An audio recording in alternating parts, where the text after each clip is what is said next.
I was. You've got a recording in progress. Have you got it? Yeah. Okay. I will welcome Jill in Welsh, and I'll tell you now beforehand what I'm going to say in the Welsh. That if anybody asks questions in Welsh, I'll translate it into English for the audience. Okay, and Jill will answer in English. Okay. Demani. We'll give it another couple of minutes. For those of you who just joined, my name is Gareth Roberts. I'm one of the directors of Wales for Europe. You've also got on screen Jackie Jones, who is our chair, putting her glasses on. And of course, we've got our speaker for this morning, Jill Evans, former European Parliament member. And there are other people. You don't have to put your cameras on if you don't want to. But I'm very pleased with the turnout so far. I'm in Llanfairpwll Gwyngyll, a village with a long name, where it's merely 33 degrees. I'm a newcomer to Llanfairpwll. I've only been living here 55 years, which is a bit longer than our current MP. Aha. And I will say, I will welcome Jill in Welsh, but as I said, the meeting will be in English. We haven't got to the stage yet, Jackie, have we, where we've got simultaneous translation, though it is one of the facilities that Zoom and other organizations offer. First time I spoke in English in several days, by the way. I read English, I see English, don't I, but rarely speak English here in Llanfairpwll. Right, I don't think there are any more people. There are 22 online, which is a good number, I think, considering that it's a daytime meeting. Jill, ga eich croesawu chi yma, da ni falch iawn o'ch gweld chi. A fel ddudis i, yn Saesneg fydd y cyfarfod, ond os oes yna rhywun yn dymuno gofyn cwestiwn yn Gymraeg, mi gyfieithu i'r cwestiwn a newch chi ateb yn Saesneg os gwelwch chi dda. So I invited anybody who are my Welsh-speaking audience, so they can ask questions in Welsh, but I will translate it and Jill will answer in English. So diolch yn fawr iawn, and I'll give it another minute or so, perhaps. And we've been trying to get Jill for quite a long time.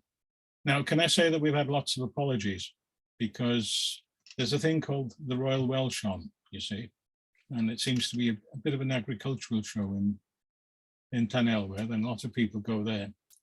And of course, it's a daytime meeting. Most of our meetings are in the evening, and where we get a bigger audience. But this is being recorded. And as I said, you don't have to have your camera on, and I suggest you mute. Right, Jackie, would you like to do the honours? You said that you'd like to say a few words before Jill starts. Yes, thank you very much, Gareth. Hello, Chris, everyone. I want to welcome everyone today and who's then also going to be looking at this video as well. My name's Jackie Jones and I'm currently chair of Wales for Europe, very proudly so, because Wales for Europe is a unique organisation in Wales, and I'm just going to introduce it. You probably all know about it anyway, but it's really important to try and grow this movement.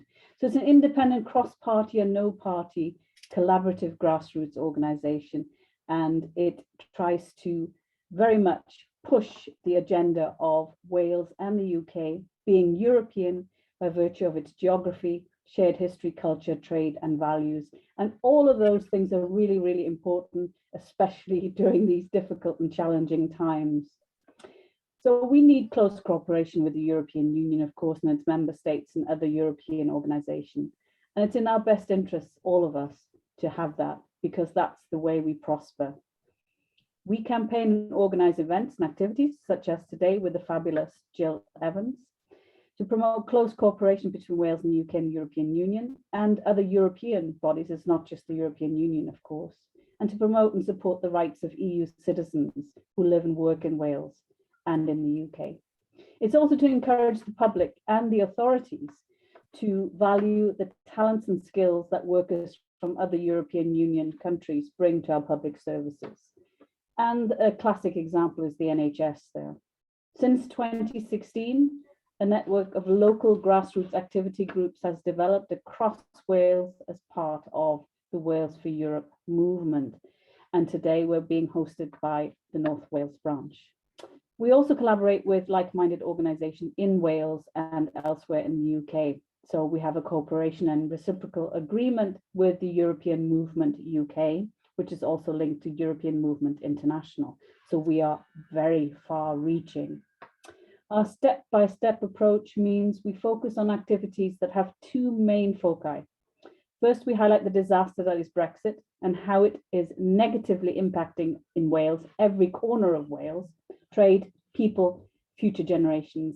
And secondly, how we can move closer to our European neighbours again by possibly joining the customs union or single market, or maybe the European Union. And that requires persuasion and factual information. Events like this one and many others, picnics, marches, speakers, pride events and collaboration. Well, there's a host of things that are coming up in the future. Please sign up if you haven't already signed up to Wales for Europe and become a supporter. We could do with a little bit of money if you're so minded. I know it's difficult at the moment, but if you do have a couple of quid, then we'd love to have it. Enough from me now. I'll hand you over to the fantastic chair of the North Wales branch and one of our directors, who will be in conversation with my lovely former colleague, Jill Evans. Thank you. Okay, well, thanks very much for the compliments. Danke für die Blumen, as they say in German. And just say that I'm not as wonderful as all that. It's quite easy sitting here. Just want to say about the cooperation with the EM. 6 of us are on the so-called National Council as part of the agreement that we've got. Delighted to be cooperating to such an extent. And one person I haven't mentioned at all, and he's hiding. His video is off, he's on mute, and that's Joe. And he's the organizer, he's part-time organizer, started this year. And this appointment has been possible only because of the memorandum of understanding with the European movement. And can I remind you that if you're a member of Wales for Europe, you're also a reciprocal arrangement that you're also a member of EM. Now, those of you who are members of EM that live in Wales, you are automatically members of Wales for Europe, but we don't know yet who you are. So if there are people here who live in Wales, or connections in Wales, who want to get closer to people with the same ideas within Wales, please let us know and contact us. Wel, dyna ddigon, dwi'n meddwl, gynnydau yna ni, Jill. Gai gwahodd chi rwan I siarad efo'r cyfarfod. Diolch yn fawr, Gareth.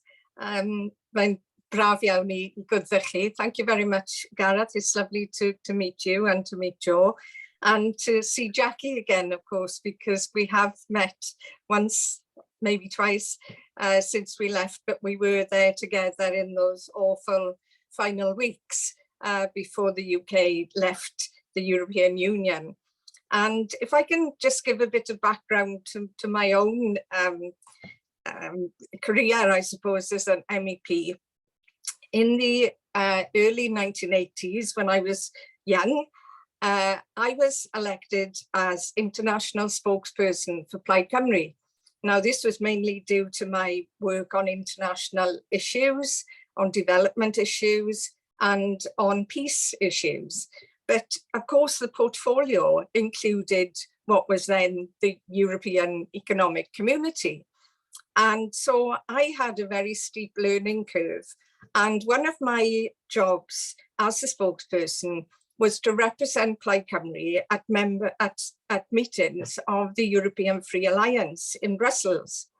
And so I went to Brussels and I went to the meeting, and then after the meeting they said, well, there's a debate going on in the European Parliament on regional policy at the moment, and if you like to, you can go and sit in. So I went in and sat in the seats at the back of the room, which was then not the big bright hemicycle we have at the moment, but it was quite a small, quite dark, dingy room with brown leather seats.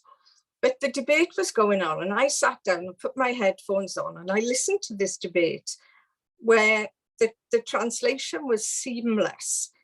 But what struck me was the debate, the issues were what was important, because you couldn't very often tell who was even speaking because people didn't stand up to speak. They just spoke. And what we heard was a debate about the different regions of Europe and their needs and how those could be promoted within the European Parliament. And it was at that moment that I thought, this is fantastic. This is just the way that different countries should work together. And I decided then that that's what I wanted to do. I wanted to be a politician in any case, but I wanted to be in the European Parliament and be speaking on behalf of Wales in this forum of all these different nations and regions. So I stood for the European Parliament, but failed to be elected until 1999, when the system changed. If you remember, we had proportional representation for the first time. And it was that year that Plaid Cymru had its best ever vote in those European elections. And not only one, but 2 MEPs elected. Wales had 5 then, of course. And so I was elected to the European Parliament, which for me was a dream, and travelled to Brussels to embark on this journey, this adventure, never imagining that I would be making that journey back and forth to Brussels for over 20 years. But that's what transpired. Now, nothing compares to being able to speak on behalf of Wales in the European Parliament. Jackie knows that too. It's such an honour, but it's such a huge responsibility as well, because we had to cover all kinds of issues. I focused on environmental issues. I was on the Women's Committee. I was the Vice President on the Women's Committee. I was on the Culture Committee, but you also have to cover all the other trade issues, agriculture, international issues, transport, tourism, everything that might affect Wales. And so the work is enormous.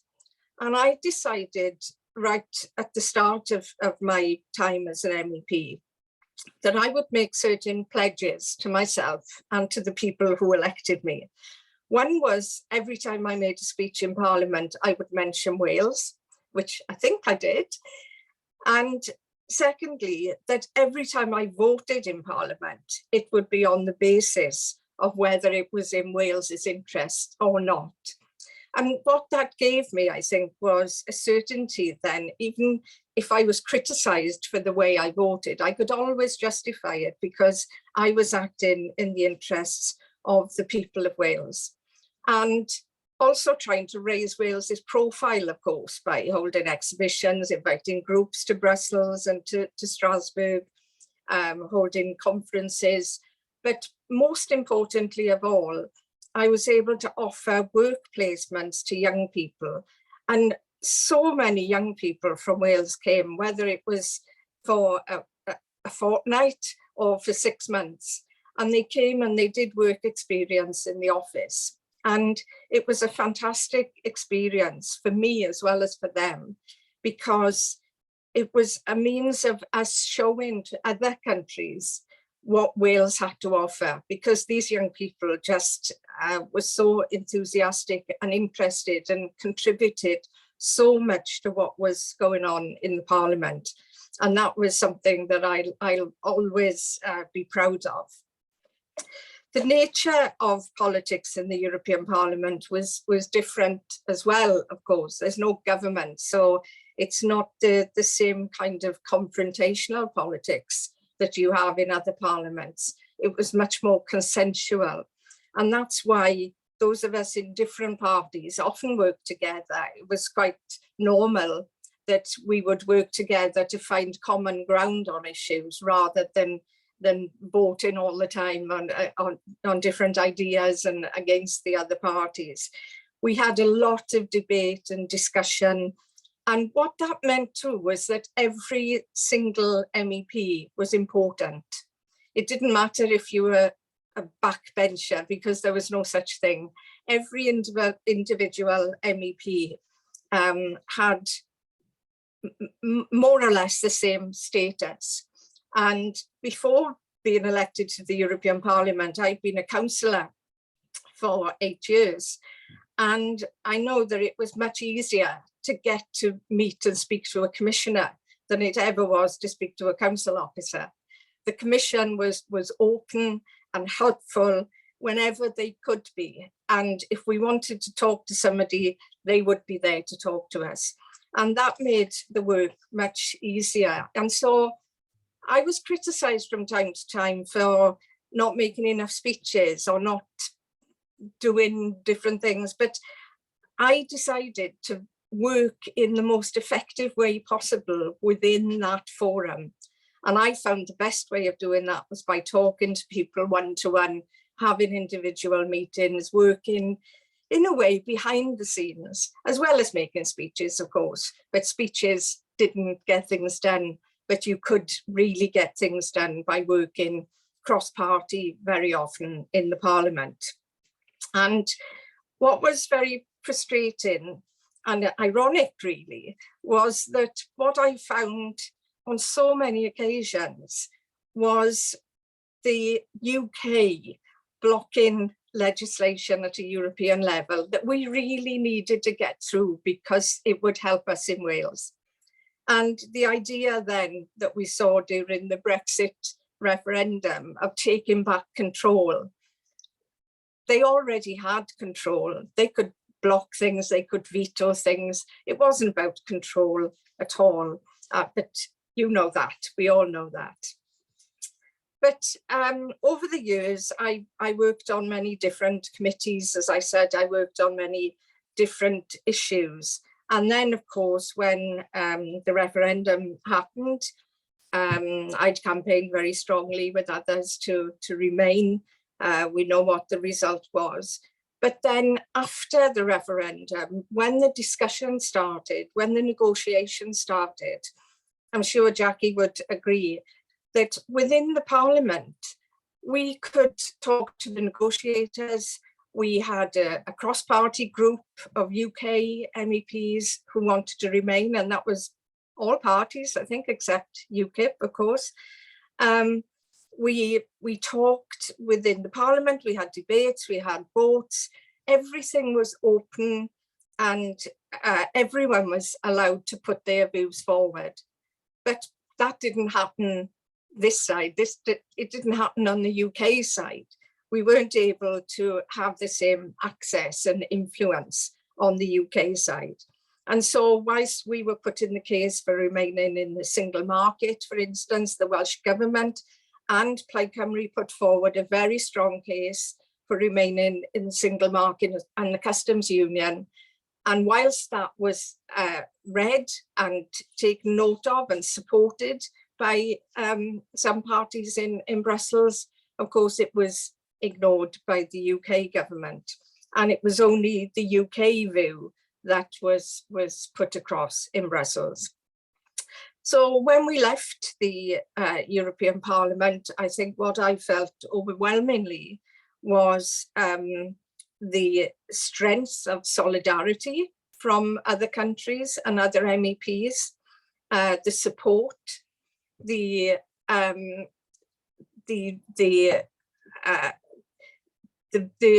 anticipated return was welcomed, and we were never in any way isolated or criticised for the way that the UK had voted. And I think that the last days in the Parliament were very, very emotional ones for everyone. It wasn't just us. There were members, I was in the European Free Alliance, we were in a group with the Greens, and there were members of our group crying on the last day, not UK members, members from other countries. And when I left the European Parliament, I left a dry goch, a big Welsh flag there with the president of our group. And I said, will you look after this, keep it for us, because we will be back and the flag will fly outside the European Parliament one day. So I haven't given up hope of that, which is why I think that the work of Wales for Europe is fantastic. all of the information being produced is exactly what we need. We need to be keeping up with developments and at every stage explaining how this is going to impact Wales. We need to be looking to the future, but we need to be interpreting that almost to people, showing people what's happened. I think that in your literature, or ours, I'm a member too, we say that people's views have changed. A majority now think that we should have remained in the European Union. But I don't think that any of us think that we're going to go back very quickly. But I believe that we will go back, and so we have to be preparing the ground. And just to finish, I'm sure you're aware that the conference on the future of Europe has been taking place. And Plaid Cymru with the European Free Alliance put evidence in to that conference, mainly on issues of self-determination, human rights and democracy, and the rights of minorities, the involvement of citizens in the work of the EU. There were 10 points altogether, and all of those contributions are now being discussed. And as I understand, there may be another convention on the future of Europe. And I know as an MEP, I worked very, very hard to get change in the way that Europe works. But nevertheless, the idea, the union that was created to keep peace in Europe and to protect all of our rights is so precious and so valuable that even though it can be improved, we should never have thrown it away. And it always breaks my heart when I think about Brexit, and it always will, but I think it doubles all of our determination to keep working on this. And I look forward to working with all of you and doing whatever I can to contribute to this process. Diolch. Diolch yn fawr iawn, Jill. I don't know if there are any questions at this stage. Jackie was clapping. You've got your little symbols at the bottom there, so you can always put a clap in. If you've got any questions at this stage, you can either put your real hand up or a virtual. Yeah, Eric, righto. As far as I can see, I've got 3 questions. Jason, Edmund, Eric has put his hand down. I'm just clapping. I'm not asking a question. Oh, you're clapping. Yeah. Okay, Eric. Okay. Well done, Eric. We can see you clapping even though we can't see you. Thank you. And how should we start? Are the other people clapping as well, or do other people have a question? No, I was clapping. It's Jason, by the way. There is one question. There is a question.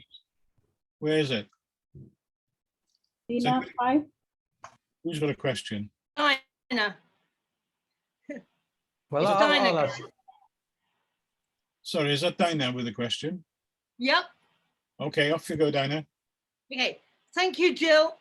I go back a long way. I was a delegate with Wayne David when we had the regionals, and then I worked with Derek after that.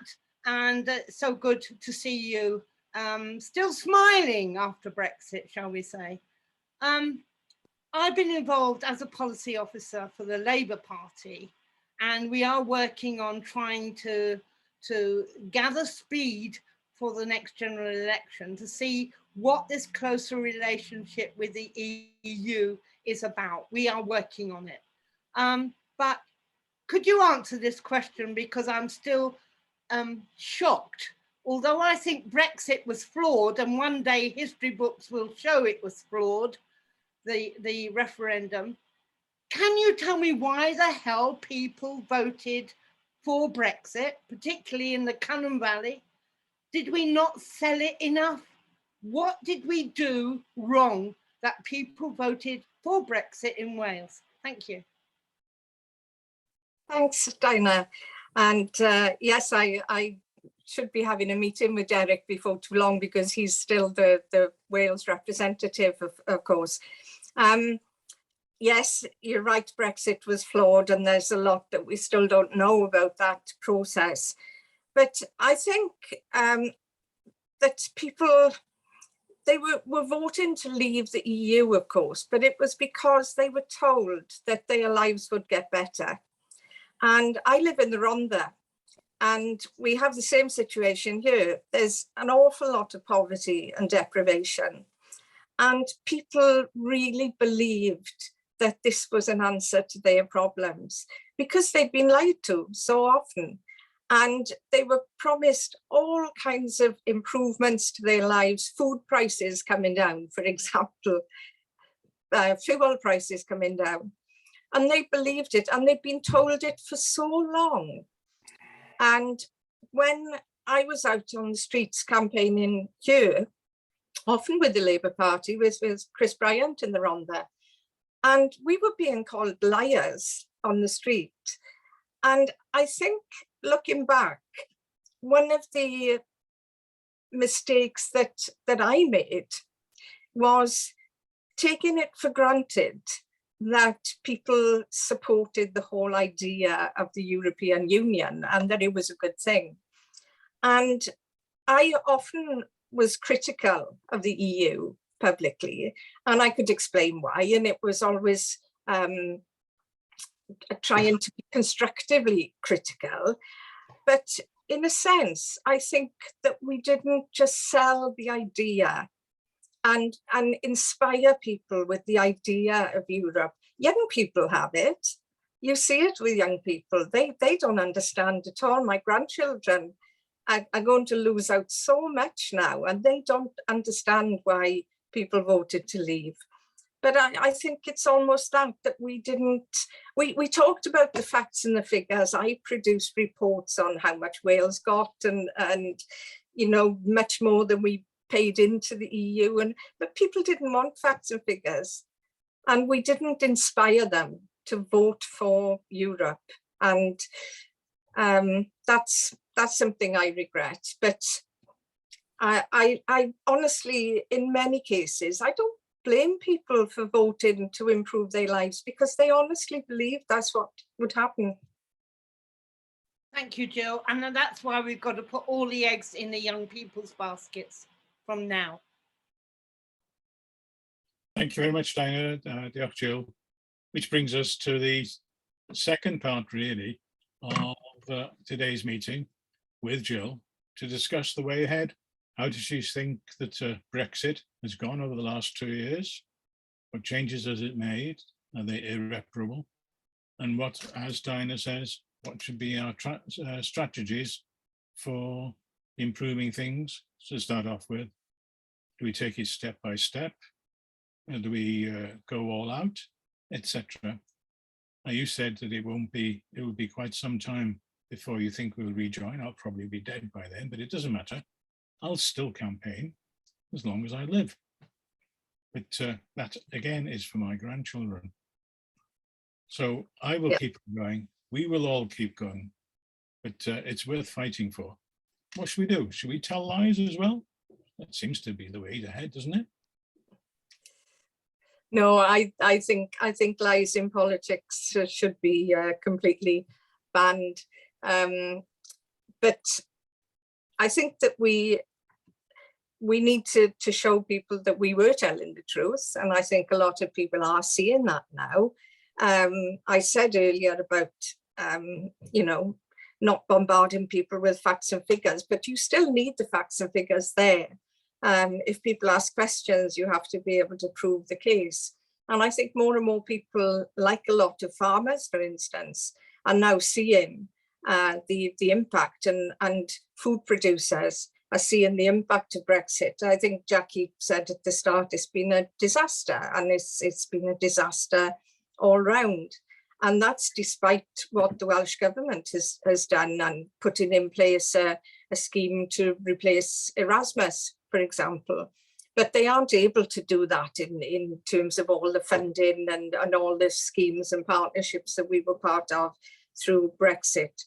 So I don't think that an I told you so approach is very helpful either, because people have to go through a process of seeing that Brexit was wrong, I don't think we should be in a blame game of criticising those who voted to leave.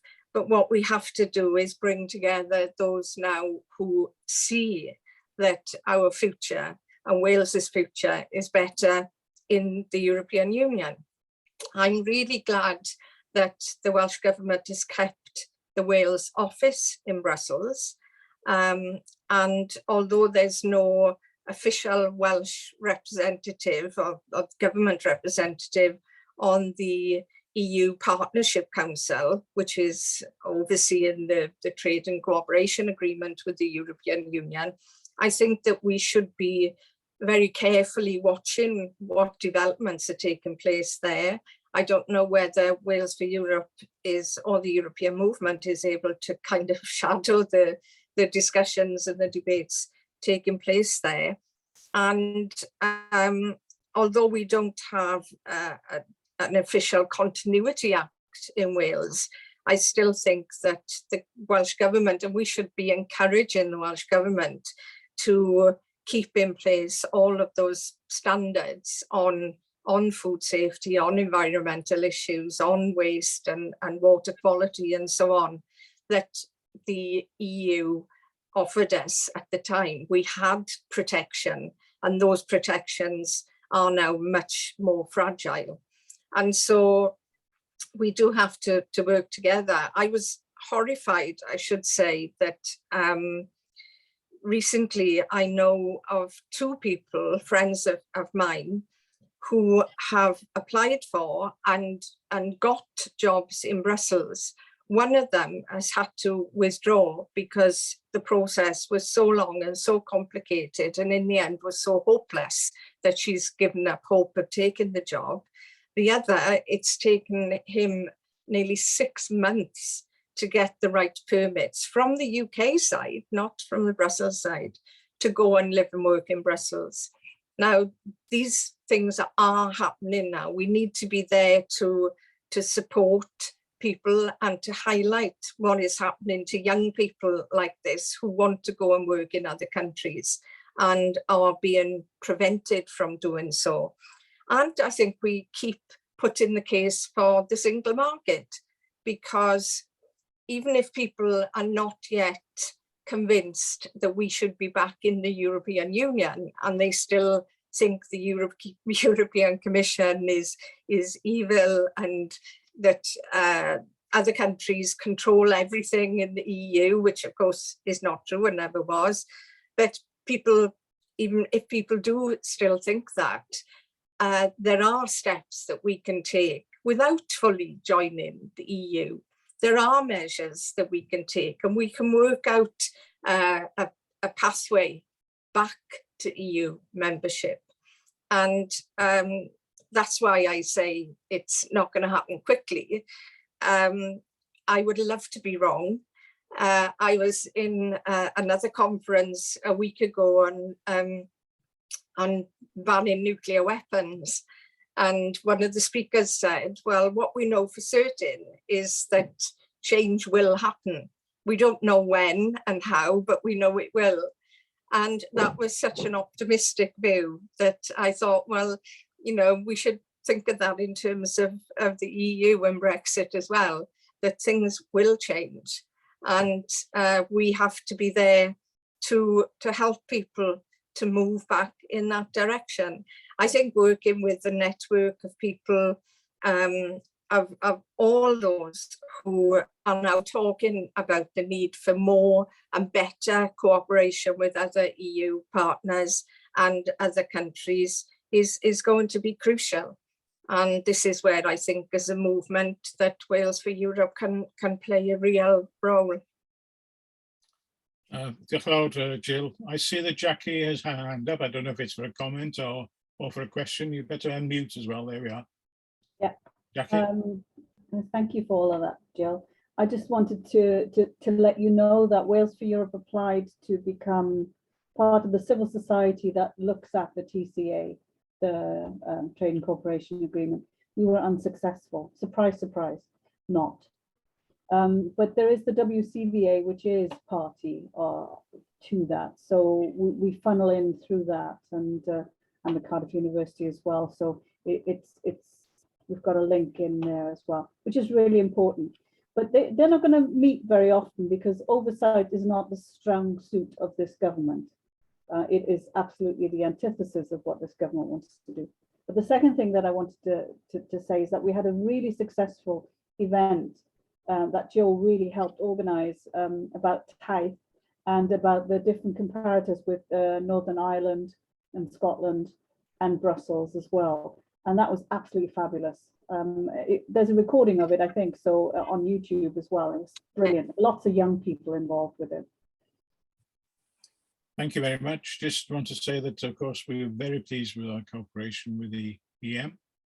And that previous event was organised in conjunction with them, and thanks to Joe as well.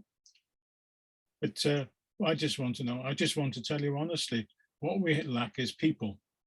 That is, I'm glad to see people here on screen, or almost see some of them, that I don't know, that I haven't seen before.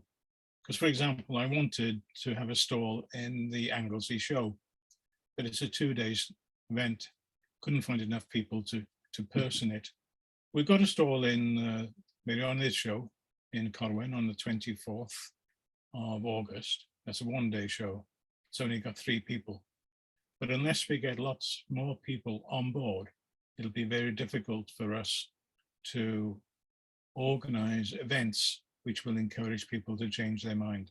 So those of you I don't know, and those of you who haven't been involved, can I encourage you to become more involved, please, either with us centrally and with Jackie and the committee, or with your local branch. And we just want to see our branches flourish again. The more people there are, more interest there is, the more we'll get done. And Jill mentioned a strategy. Well, this strategy is ongoing and will develop, and we need people's ideas in order to develop those. Right. Jason has got a question, I think. Yeah, just really in relation to what you were just saying about participation. You know, I certainly would have been quite happy to have taken part in the stall on the Anglesey show, and I'm quite happy to volunteer my services for the one in Corwen.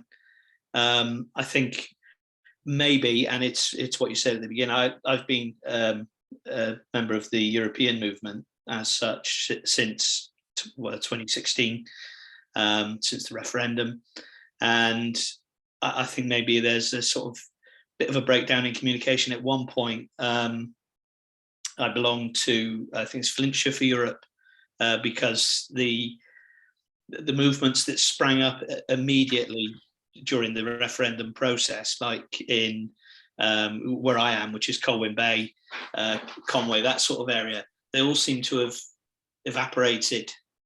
So the only 2 reference points that I have now is this forum that I'm attending now, and the European movement generally, which the communication tends to be very, very distant from the European movement.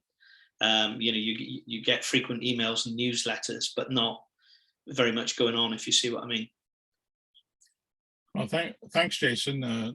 I've just sent you my email, by the way, so you can contact me. We do have a couple of people in Conwy and Aberconwy. Our secretary of the North Wales branch is based in Colwyn Bay. And we would have liked to have known, of course, if you were able to help us previously. And we do wish to keep in contact. Now, if you sort of make sure that you are known to Wales for Europe as well, Joe will put you on the circulation list for the newsletters. I can put you on the WhatsApp chat for North Wales for Europe, and on Ynys for Europe as well. And we do have our internal, but we do tend to preach to the converted and the people that we know. Jackie?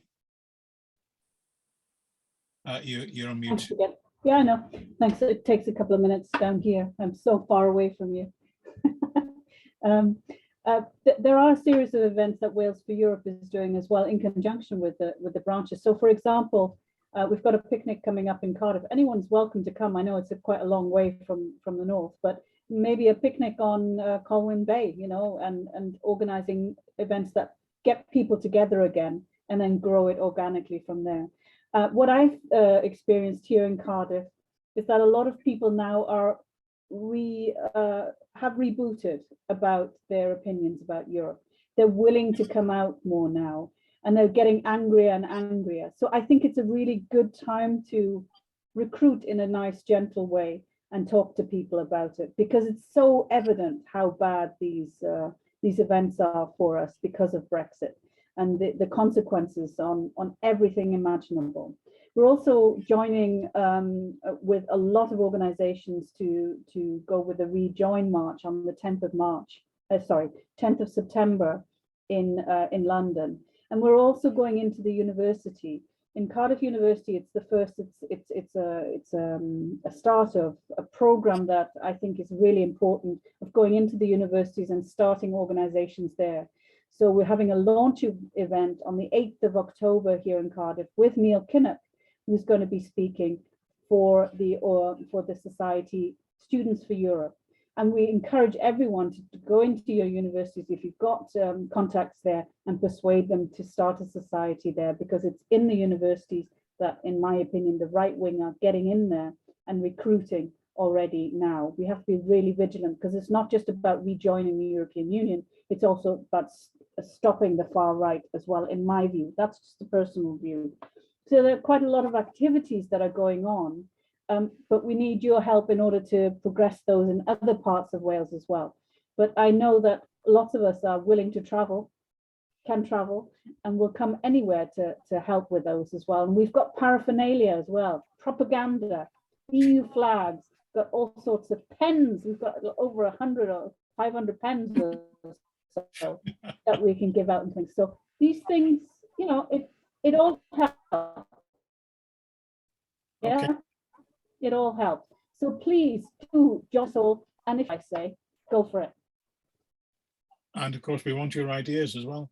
And ideas can be taken, for example, Ed has just said on the chat, he's got a link there for everybody, link to the Erasmus Plus event that was mentioned. And Swansea for Europe, and we're doing things on the beach, that type of thing, that can be copied and used elsewhere.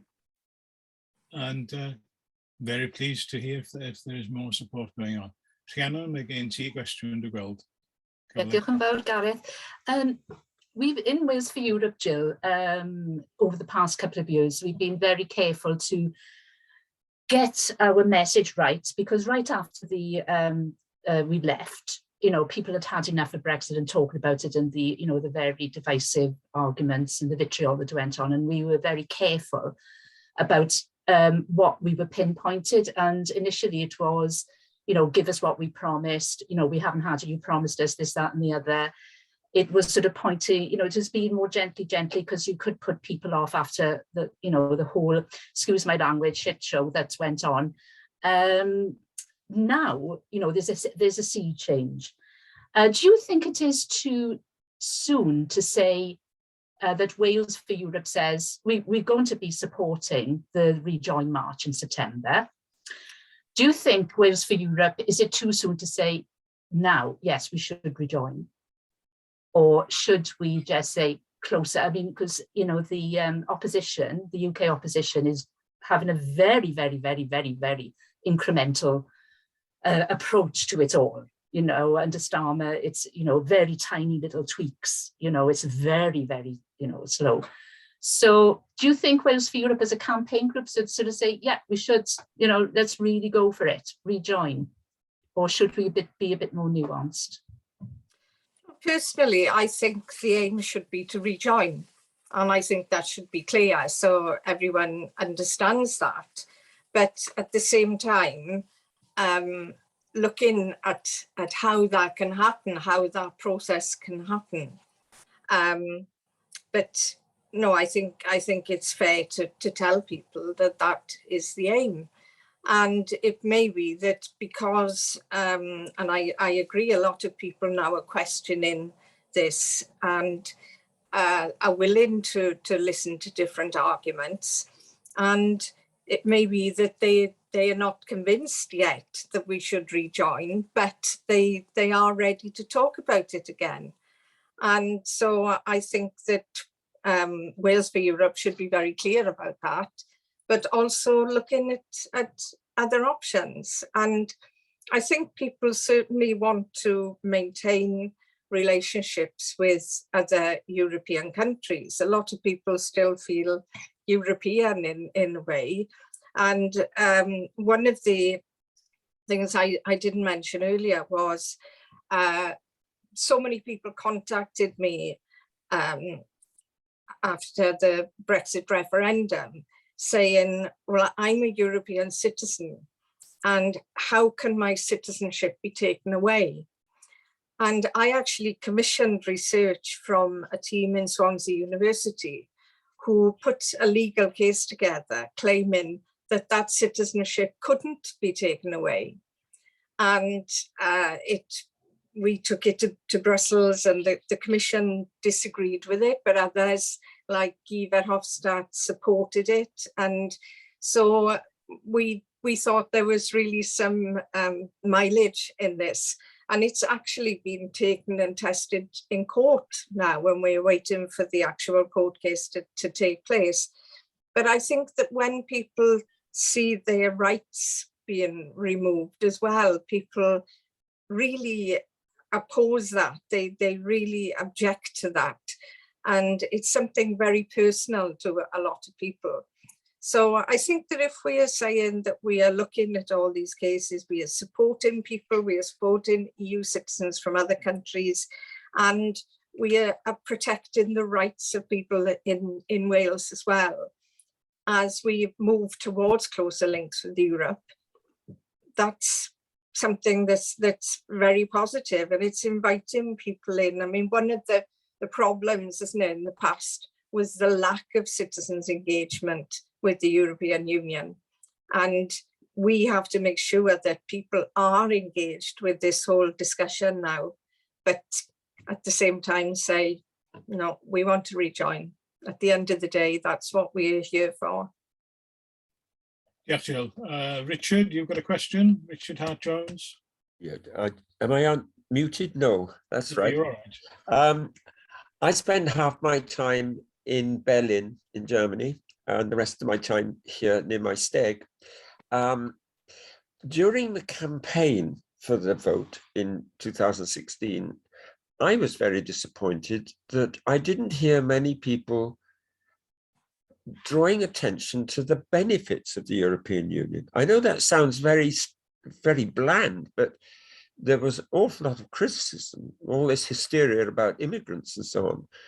But I didn't hear people talking about the advantages of the European Union, not very much. And my friends in Berlin can be very, very critical of the European Union. But if you ask them what they think, the first thing they nearly always say, well, in a way, it's helped to keep the peace. You know, the European Union provides a forum for people who disagree to sit around a table and talk. And that is so much better than what went on before. Now, the Germans are very sensitive about that, but it's something that was never really mentioned in Britain. I mean, I don't know what can be done about that, but we need somehow to talk about the benefit. We still get a lot of bad news about the European Union, Viktor Orban and all that, but how can we draw attention to the positive side? That's a question. I haven't got an answer, unfortunately. But Jill has. Yeah, I think we need to talk to people in other countries about this and learn more about it, because I think you're absolutely right, Richard. And we did in the Remain campaign put forward benefits. I myself, as I said earlier, I commissioned work on the economic side and the benefits for Wales, as well as the cultural issues and so on. But it was too little too late. The groundwork on demonising Europe had gone on for so long. And as I said, so many of us were trying to be constructive, but also being critical of how the EU worked in many ways. And we didn't sell the idea of Europe to people. We didn't inspire them with the idea of the European Union, which we should have. Two countries have made me realise the extent to which we failed to do that. The first was Greece. I had a meeting with Yanis Varoufakis, who had been the finance officer in Greece, when the European Union had treated Greece very, very badly. And I had a meeting with him in the House of Commons, and it was just the start of the referendum campaign. And I asked him, how can we sell Europe to people when people don't understand it? We have to explain how Europe works first, because people in this country don't really understand how it works. And he said, oh, but there's no need for that, because everybody knows how the EU works and everybody knows what it's for. And I thought, well, what a difference between Greece and Wales, because people were so much better informed there. But also, even after everything the EU had done, which I opposed in the case of Greece, the people did not want to leave the EU. They wanted to stay in the EU. And the second example was Catalonia. After the referendum that was held in Catalonia in 2017, where they voted for independence, and the measures the Spanish government took against the Catalans, they imprisoned many of the politicians involved, some of whom had been MEPs and are close friends of mine. And they were treated very badly. And the European Union would not intervene in any way. And I thought at the time that it was quite shameful that this was happening within the EU, and yet the EU itself would not say anything. They would not condemn Spain, or the Spanish government, I should say. And yet, I work with Catalans now, and they would not for a minute have wanted to leave the EU.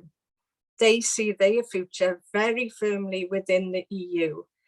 And so there is a difference that we have, that they see the bigger picture, that they see a long-term future.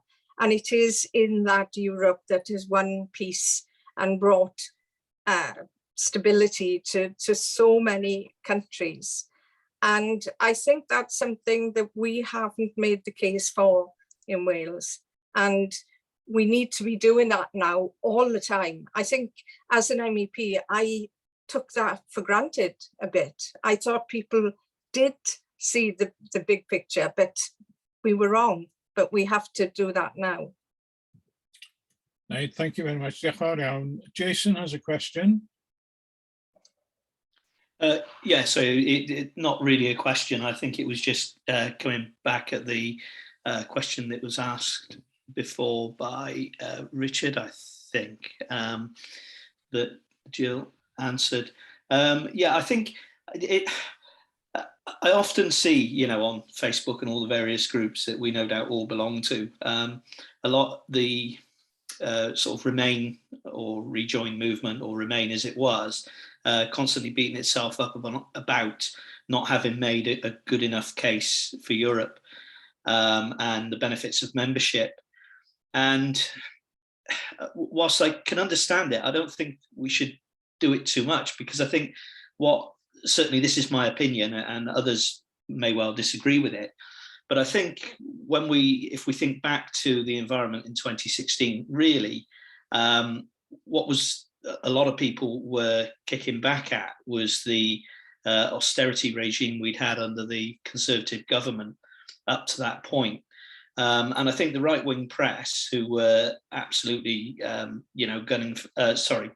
backing Leave all the way, quite skillfully manipulated it to try and explain away the issues of austerity, the issues of uncontrolled immigration, and various other things, and lay the blame for all of this at the door of the EU, when, as we all understand, the EU had very, very little, if any, responsibility or involvement in any of those domestic issues whatsoever. Then I think as we approach the referendum and, you know, Boris Johnson changed sides and everything else, it actually became not so much a referendum as a literally, to compare it with today, a vote of confidence or not in David Cameron.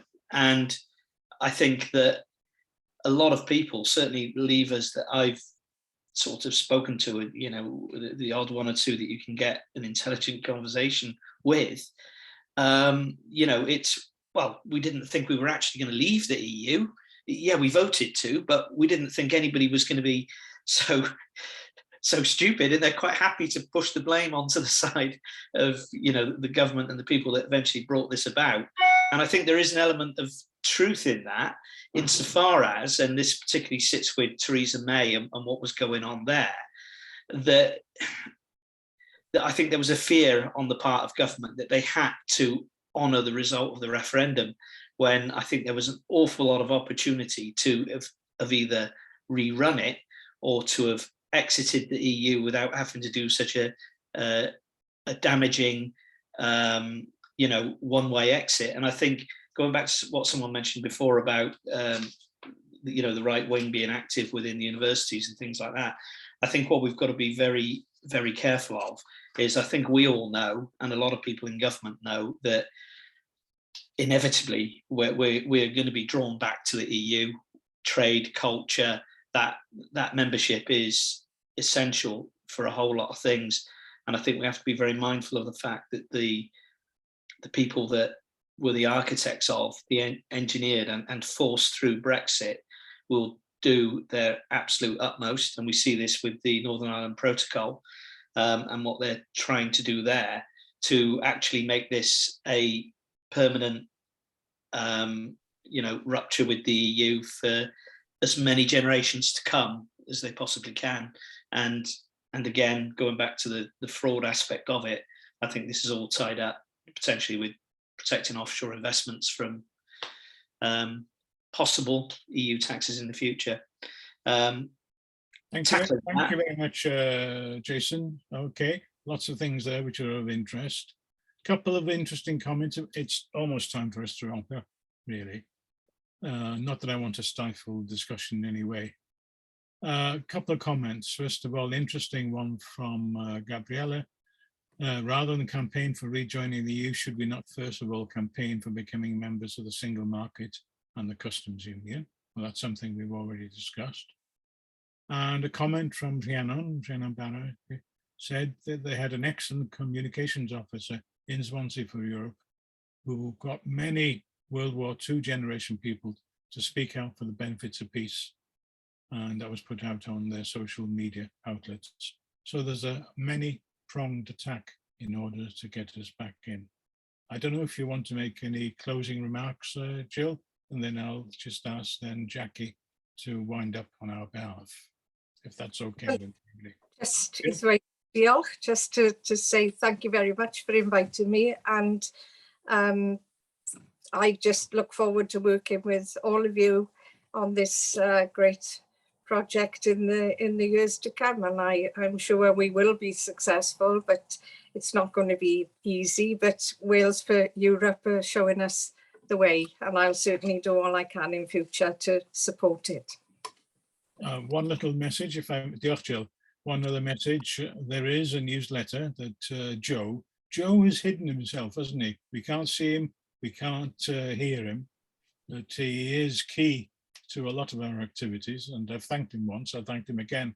Now what he does, one of the things, is to create a newsletter every month, and there's an open invitation. If you've got a contribution, about 500 words or thereabouts, then you're welcome to contribute to that. Okay, Jackie, if you unmute, then would you like to close up on behalf of the group? Thank you, that's really kind. Gareth, thank you very much for excellent sharing, of course, as usual, and the sense of humour, which we all need these days, especially as it's so hot and with this government. Jill, I missed you.